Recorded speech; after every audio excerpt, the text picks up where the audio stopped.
5 or 10 people every day, several times a week, that's going to drive you insane.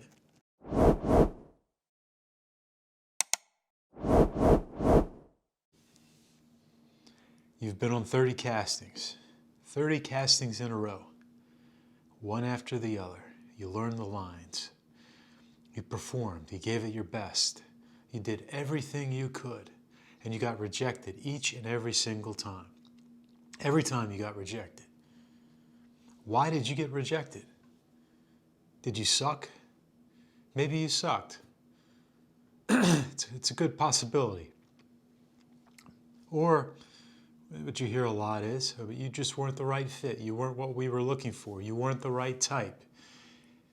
That could very well be it too.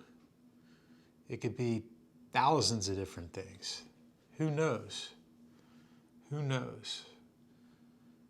But it is something that everybody faces on every level in this business, rejection. So how do you get comfortable with rejection? Try not to get too attached. You don't want to get attached to these roles when you get them. Easier said than done, but when you get your sides and you find out what show it is, if it's a big name show and the rate's good and the character's juicy and it's you're like, this is perfect, this is exactly what I need, this is it. And you think, man, if I get this, I am really set. This can make a big difference in my career. You don't want to think that stuff through. Just go into it, do what you can, and then leave everything when you leave the audition room or when you leave the self-tape or when you finish the self-tape. Don't think it, don't overanalyze it. Move on to the next one. Get ready for the next audition.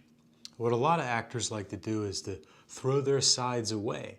So you throw your sides away and you rid yourself. Sometimes I do that.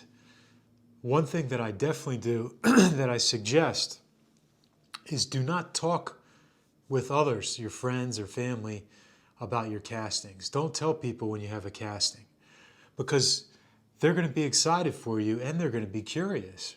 So they're going to ask you when they see you, hey, so how'd the audition go? And as an actor, you're getting rejected a lot. And if you're hearing, hey, how'd the audition go from 5 or 10 people every day, several times a week, that's going to drive you insane. I mean, it would drive me nuts. That's one thing I'm glad I learned early on, because I would tell people early on, and my God. And then you got to hear, you've got to hear opinions of people outside the industry, you know, and they mean well, but you don't need those opinions. It's just going to drive you crazy. So get comfortable with rejection. Expect to go on 30, 50, 100 castings even, 100 castings, and get rejected. Because that's, if you want to make it in this business, that's what you've got to do. You've got to be able to endure all of the rejections, all of the no's. And also, the rejection doesn't always come fast. Sometimes the rejection comes later. You can book a gig, or you can here's what I'm trying to say here. You can be on hold, which means they like you, and then you get released the night before the shoot. So you've pretty much booked the gig. You're like 90% sure you're going to book the gig. You're on hold, and then last minute you get a call from your agent. You can release your hold. You can release your hold. You can release your hold. Meaning they don't want you. But it could also mean the project got canceled, or we're going in a different direction.